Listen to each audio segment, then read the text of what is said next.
Hello student, welcome back to my channel. आज हम लाए हैं तथ्यों के प्रकार एवं स्रोत, types and source of data. तो आइए जानते हैं कि types and source of data क्या होता है। किसी शोध प्ररचना की प्रकृति का निर्धारण करने के बाद शोधकर्ता का मुख्य कार्य शोध विषय से संबंधित विभिन्न तथ्यों को एकत्रित करना है। अंग्रेजी के शब्द डेटा को तथ्य, समंक, आंकड़े या दत्त जैसे किसी भी शब्द के द्वारा संबोधित किया जा सकता है। अनुसंधानकर्ता द्वारा समग्र का सर्वेक्षण करके जितने विश्वसनीय आंकड़े या तथ्य एकत्रित किए जाते हैं, अध्ययन के द्वारा उतने ही अधिक वैज्ञानिक और उपयोगी निष्कर्ष देना संभव हो जाता है। इस दृष्टिकोण से प्रत्येक अनुसंधानकर्ता अपने प्रविधियों और उपकरणों की सहायता से विभिन्न प्रकार के तथ्य एकत्रित करने के साथ ही उन स्रोतों को भी जानने का प्रयत्न करता है जिनके द्वारा प्राथमिक और द्वितीयक तथ्यों को एकत्रित किया जा सके। इन तथ्यों को एकत्रित करने के स्रोत एक दूसरे से भिन्न होते हैं, लेकिन सभी के द्वारा उपयोगी तथ्य प्राप्त करना अध्ययनकर्ता का प्रमुख उद्देश्य होता है। आइए जानते हैं तथ्य संकलन का अर्थ। Meaning of data collection.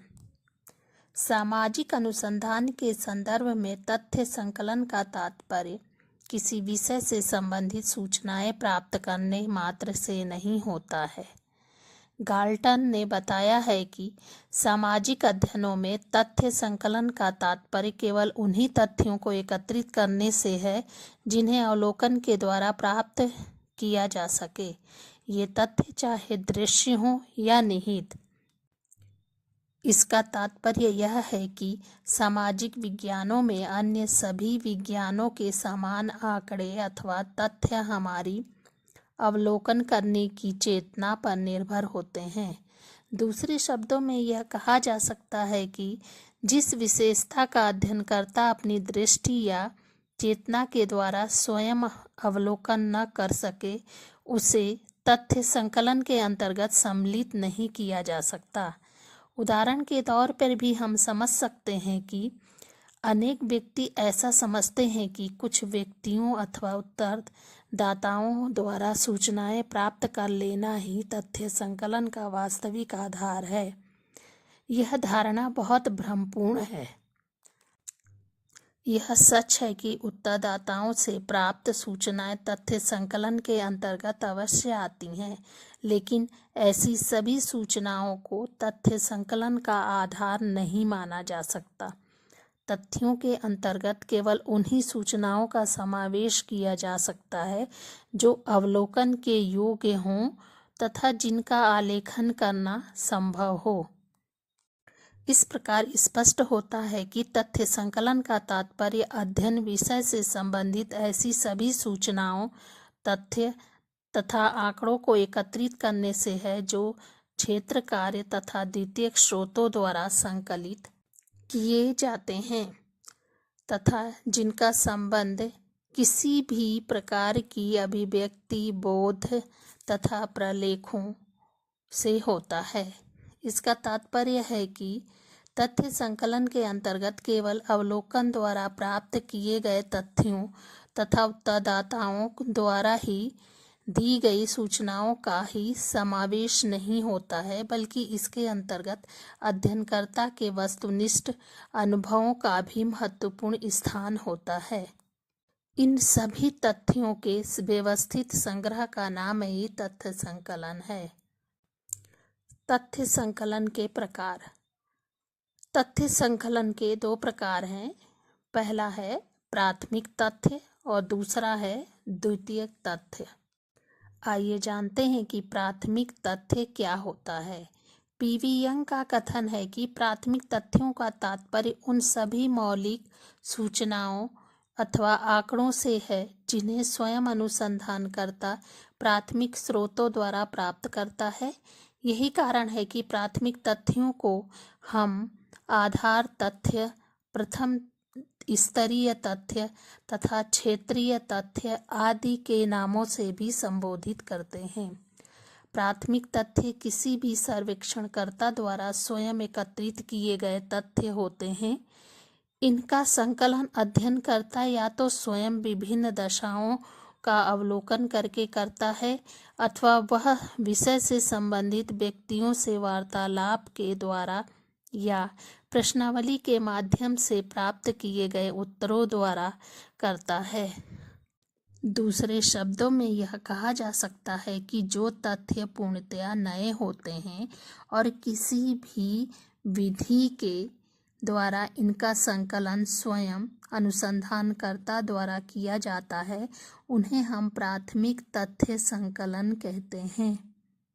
उदाहरण के द्वारा समझा जा सकता है कि यदि एक अध्ययनकर्ता बाल अपराध के कारणों का अध्ययन करने के लिए कुछ चुने हुए बाल अपराधियों से संपर्क स्थापित करके तथ्यों का संकलन करे, स्वयं भी उनकी दशाओं का अवलोकन करे, तो इस प्रकार के संकलित सभी तथ्यों को हम प्राथमिक तथ्य कहेंगे। दूसरा है द्वितीयक तथ्य, सेकेंडरी डेटा। द्वितीयक तथ्यों का तात्पर्य उन सभी सूचनाओं अथवा आंकड़ों से होता है जिन्हें एक अध्ययनकर्ता स्वयं एकत्रित नहीं करता है, बल्कि वह उसे प्रकाशित या अप्रकाशित प्रलेखों, अभिलेखों, पत्रों, डायरियों, आत्मकथाओं तथा सरकारी रिपोर्टों आदि से स्वतः प्राप्त हो जाते हैं।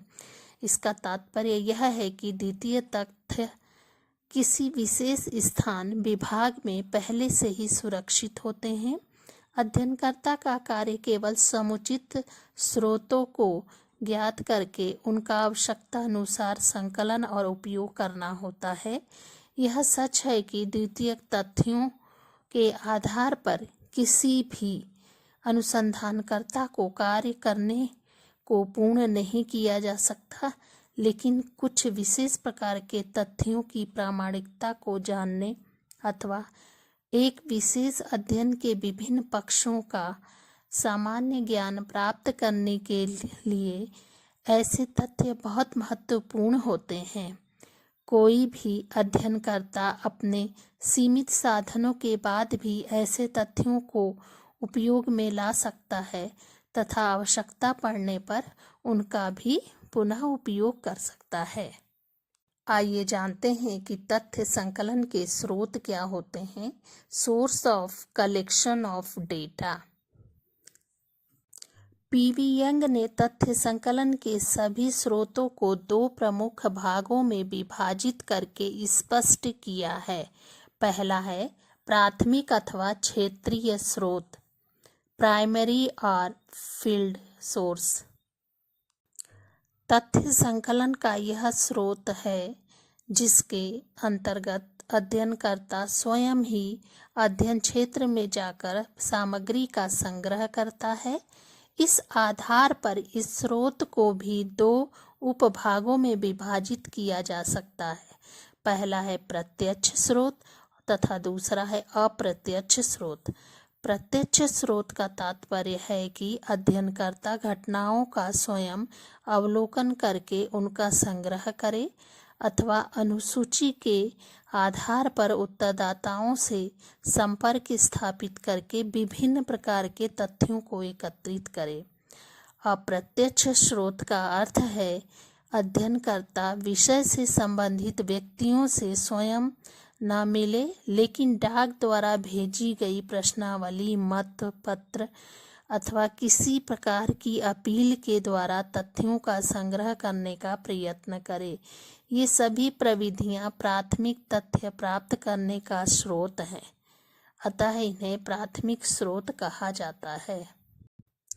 द्वितीयक अथवा प्रलेखीय स्रोत, सेकेंडरी और डॉक्यूमेंट्री सोर्स। इसके अंतर्गत वे सभी स्रोत आते हैं जिनसे पहले से ही एकत्रित तथ्यों की जानकारी की जा सकती है।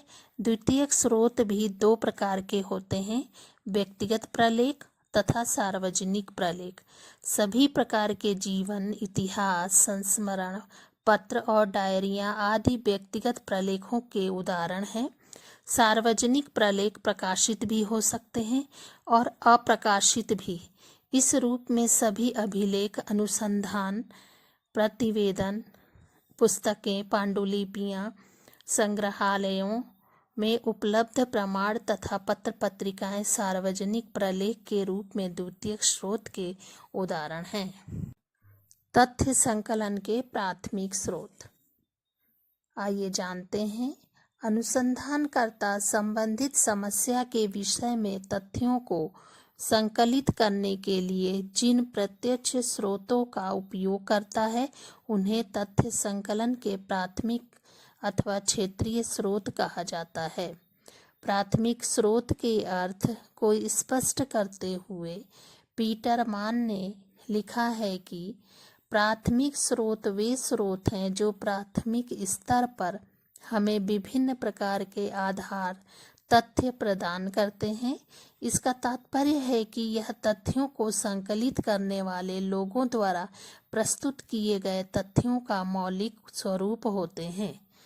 पीवी यंग ने लिखा है कि प्राथमिक स्रोत वे स्रोत हैं जो प्राथमिक स्तर पर तथ्यों के संकलन में सहायक होते हैं। इन कथनों से स्पष्ट होता है कि कोई भी वह स्रोत जो अध्ययनकर्ता तथा अध्ययन विषय से संबंधित व्यक्तियों की प्रत्यक्ष अथवा अप्रत्यक्ष अंतःक्रिया के आधार तथ्यों के संकलन में सहायक होता है, उन्हें हम तथ्य संकलन का प्राथमिक स्रोत कहते हैं। पीवी यंग ने तथ्य संकलन के प्राथमिक स्रोतों को दो भागों में विभाजित किया। पहला है प्रत्यक्ष स्रोत और दूसरा है अप्रत्यक्ष स्रोत। तथ्यों के प्रत्यक्ष प्राथमिक स्रोत। तथ्य संकलन के प्रत्यक्ष स्रोत वे होते हैं जिनके अंतर्गत अनुसंधानकर्ता या तो स्वयं अध्ययन क्षेत्र में जाकर अवलोकन के द्वारा तथ्यों को एकत्रित करता है अथवा सूचनादाताओं से प्रत्यक्ष संपर्क स्थापित करके उपयोगी सूचनादाताओं का संग्रह करता है। इस कार्य के लिए एक अध्ययनकर्ता जिन अनेक प्रविधियों के उपयोग द्वारा तथ्यों का संकलन करता है उन्हें हम तथ्य संकलन का प्रत्यक्ष स्रोत कहते हैं। इनमें से प्रमुख स्रोतों तथा उनकी प्रकृति को निम्नलिखित रूप से समझा जा सकता है। पहला है अवलोकन। अवलोकन वह प्रविधि है जिसके अंतर्गत अध्ययनकर्ता विषय से संबंधित क्षेत्र में जाकर स्वयं ही विभिन्न घटनाओं और दशाओं को पक्षपात रहित रूप से देखता है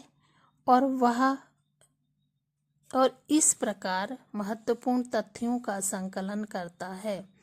यह प्रविधि उसी दशा में अधिक उपयोगी होती है जब अध्ययन का क्षेत्र सीमित हो तथा अध्ययन किया जाने वाला विषय लोगों की मनोवृत्तियों से संबंधित न हो। उदाहरण के लिए एक समूह में व्यक्तियों के रहन सहन, रीति रिवाजों, सांस्कृतिक समारोहों तथा समस्याओं से संबंधित तथ्य एकत्रित करने के लिए अवलोकन एक महत्वपूर्ण स्रोत है। इस स्रोत के द्वारा उपयोगी तथ्य केवल तभी एकत्रित किए जा सकते हैं जब अध्ययनकर्ता का दृष्टिकोण पूरी तरह से तटस्थ और निष्पक्ष हो। तथ्य संकलन के प्रत्यक्ष स्रोत के रूप में अवलोकन की प्रक्रिया भी 3 प्रमुख भागों में विभाजित है, जिनमें से अध्ययन विषय की प्रकृति के द्वारा किसी भी तरीके को उपयोग में लाया जा सकता है। इन्हें हम सहभागी अवलोकन कहते हैं। अब सहभागी अवलोकन क्या है, क्यों महत्वपूर्ण है?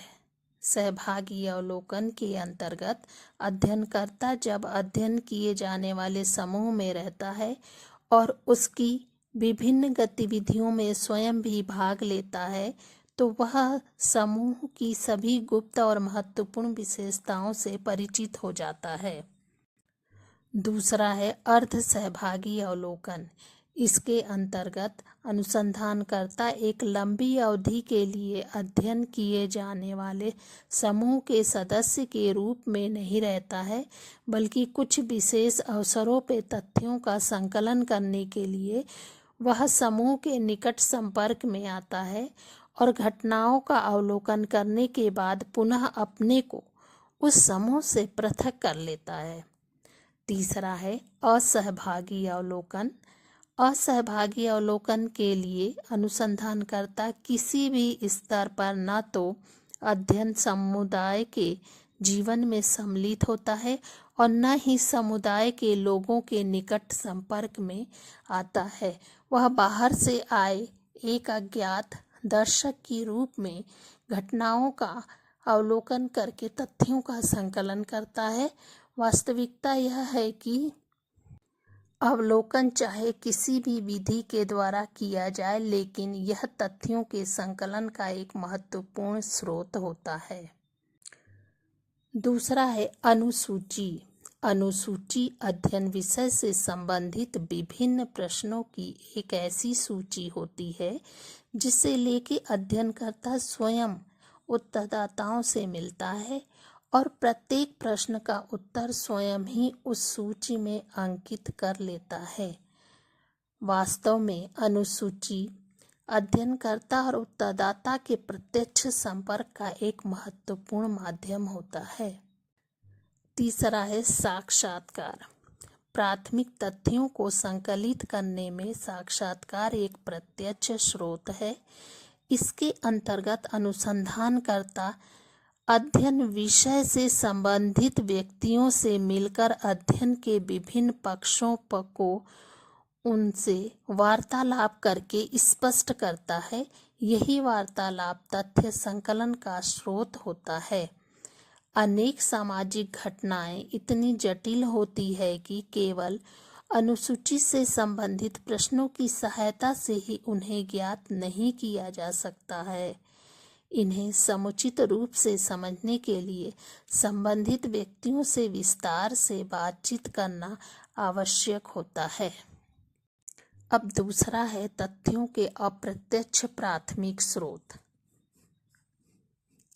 तो आइए जानते हैं कि तथ्य संकलित करने के लिए अप्रत्यक्ष प्राथमिक स्रोतों की आवश्यकता पड़ती है।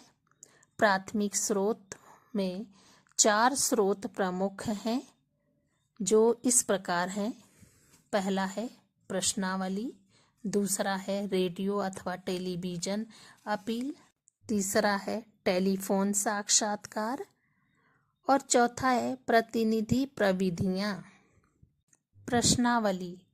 प्रश्नावली अनेक प्रश्नों की वह सूची है जिसे उत्तरदाताओं के पास डाक द्वारा इस आशय से भेजा जाता है कि वे सभी प्रश्नों का समुचित उत्तर देकर उसे अध्ययनकर्ता के पास वापस भेज दें।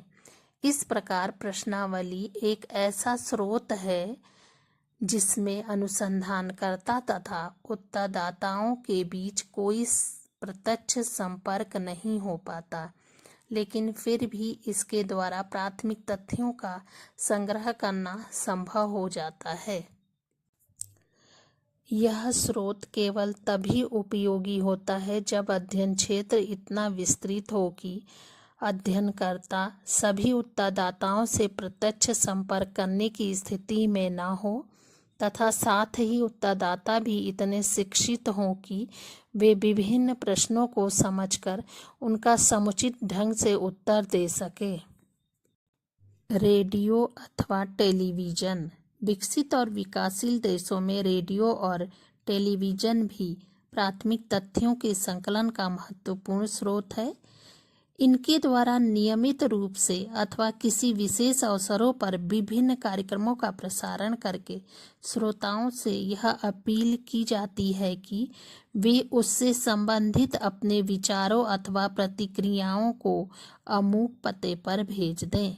इस प्रविधि के द्वारा बहुत विस्तृत क्षेत्र में फैले हुए व्यक्तियों को भी एक विशेष विषय के प्रति बहुत कम समय में जानकारी दी जा सकती है और विषय को इस रूप में प्रस्तुत किया जा सकता है कि उससे संबंधित विचारों को अधिक से अधिक मात्रा में एकत्रित किया जा सके। टेलीफोन साक्षात्कार। तथ्य संकलन का यह स्रोत भी वर्तमान समय में बहुत उपयोगी प्रमाणित हुआ है, विशेषकर महानगरों में जहां अनुसंधानकर्ता सरलता से उत्तरदाताओं के पास नहीं जा सकता। टेलीफोन के द्वारा चुने हुए व्यक्तियों से संपर्क करके एक विशेष विषय से संबंधित उत्तर प्राप्त करने का विषय प्रयत्न किया जाता है। उत्तरदाता और अध्ययनकर्ता के बीच कोई प्रत्यक्ष संपर्क न होने के कारण इस स्रोत को भी तथ्य संकलन का अप्रत्यक्ष स्रोत माना जाता है। वास्तविकता यह है कि तथ्य संकलन के अप्रत्यक्ष प्राथमिक स्रोत केवल उन्हीं समाजों में अधिक उपयोगी हो सकते हैं जो भौतिक क्षेत्र में बहुत अधिक हैं। भारत जैसे देश में आज भी प्राथमिक तथ्यों के संकलन के लिए प्रत्यक्ष स्रोत की अधिक उपयोगी माना जाता है। तो आइए जानते हैं तथ्य संकलन के द्वितीयक स्रोत क्या होते हैं। प्रकाशित तथा अप्रकाशित प्रलेखों के माध्यम से जो तथ्य प्राप्त किए जाते हैं वह द्वितीयक तथ्य संकलन कहलाते हैं। तथ्य संकलन के द्वितीयक स्रोतों को दो भागों में विभाजित किया गया है, व्यक्तिगत प्रलेख और सार्वजनिक प्रलेख। तो आइए जानते हैं कि व्यक्तिगत प्रलेख क्या होता है। व्यक्तिगत प्रलेखों के अंतर्गत सभी तरह की उस लिखित सामग्री को सम्मिलित किया जाता है जो किसी व्यक्ति द्वारा स्वयं अपने विषय में अथवा सामाजिक घटनाओं को एक विशेष दृष्टिकोण से देखकर प्रस्तुत की जाती है। ऐसे लिखित तथ्य का सदैव प्रकाशित होना आवश्यक नहीं होता है, बल्कि यह पांडुलिपियों, पत्रों अथवा डायरियों के रूप में अप्रकाशित भी हो सकते हैं। जहोदा तथा अन्य का कथन है कि द्वितीयक स्रोतों के अंतर्गत उन सभी प्रलेखों को सम्मिलित किया जा सकता है जो साधारणतया सूचनाओं के व्यक्तिगत जीवन के आधार पर स्वयं उन्हीं के द्वारा लिखे गए हों तथा जिनमें उनके निजी अनुभवों का समावेश होता है। इस परिभाषाओं से स्पष्ट होता है कि व्यक्तिगत अनुभवों के आधार पर लिखे गए प्रलेख सामाजिक अनुसंधान का एक महत्वपूर्ण द्वितीयक स्रोत होते हैं। इनको 4 भागों में विभाजित किया गया है। पहला है जीवन इतिहास। जीवन इतिहास एक ऐसा व्यक्तिगत प्रलेख है जिसे तथ्य संकलन के द्वितीयक स्रोत के रूप में महत्वपूर्ण समझा जाता है। इसकी प्रकृति को स्पष्ट करते हुए जॉन मैज ने लिखा है कि वास्तविक अर्थ में जीवन इतिहास शब्द का तात्पर्य किसी व्यापक आत्मकथा से होता है, परंतु सामान्य अर्थों में इसका प्रयोग किसी भी जीवन संबंधी तथ्य के लिए किया जा सकता है। दूसरा है डायरियाँ। डायरी एक ऐसा व्यक्तिगत प्रलेख है जिसमें एक व्यक्ति अपने दैनिक जीवन की घटनाओं का आलेखन और विश्लेषण करता है। डायरी यदि निष्पक्ष रूप से लिखी गई हो तो इसमें व्यक्ति के सभी अनुकूल और कटु अनुभवों एवं व्यवहारों का स्पष्टीकरण होता है। डायरी में लिखा गया विवरण गोपनीय होता है, अतः व्यक्ति अपने जीवन के नितांत गोपनीय और महत्वपूर्ण तथ्यों को भी इसमें लिपिबद्ध करने में संकोच नहीं करता है।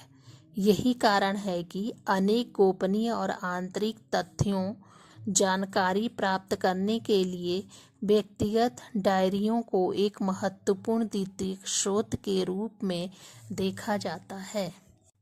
तीसरा है वैयक्तिक पत्र।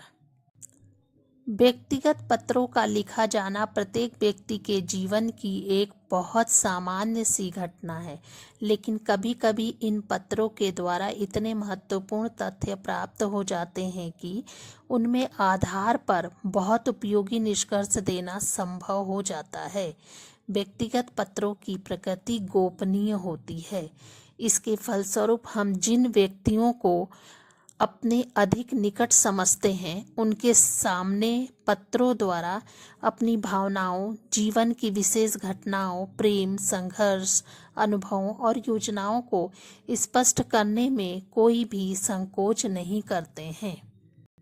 इसका कारण है कि एक ओर व्यक्तिगत पत्रों को प्राप्त कर सकना बहुत कठिन होता है, तो दूसरी ओर यह समझ सकना भी बहुत कठिन होता है कि किसी पत्र में लिखे गए विवरण का संदर्भ क्या है। संस्मरण। अनेक व्यक्ति अपनी यात्राओं, जीवन के रोमांचक अनुभवों और महत्वपूर्ण घटनाओं के विषय में संस्मरण प्रकाशित करते हैं अथवा समय समय पर इन्हें दूसरे लोगों को सुनाते रहते हैं। वास्तव में इनमें से अनेक संस्मरण सामाजिक अनुसंधान के लिए तथ्यों के संकलन का एक महत्वपूर्ण स्रोत होते हैं। दूसरा है सार्वजनिक प्रलेख। सार्वजनिक प्रलेख तथ्यों के संकलन का एक प्रमुख द्वितीयक स्रोत है। सार्वजनिक प्रलेखों के अंतर्गत ऐसी सभी प्रकाशित तथा अप्रकाशित सामग्री सम्मिलित की जाती हैं जिसका संकलन किसी सरकारी अथवा गैर सरकारी संस्था द्वारा सार्वजनिक उपयोग के लिए किया जाता है।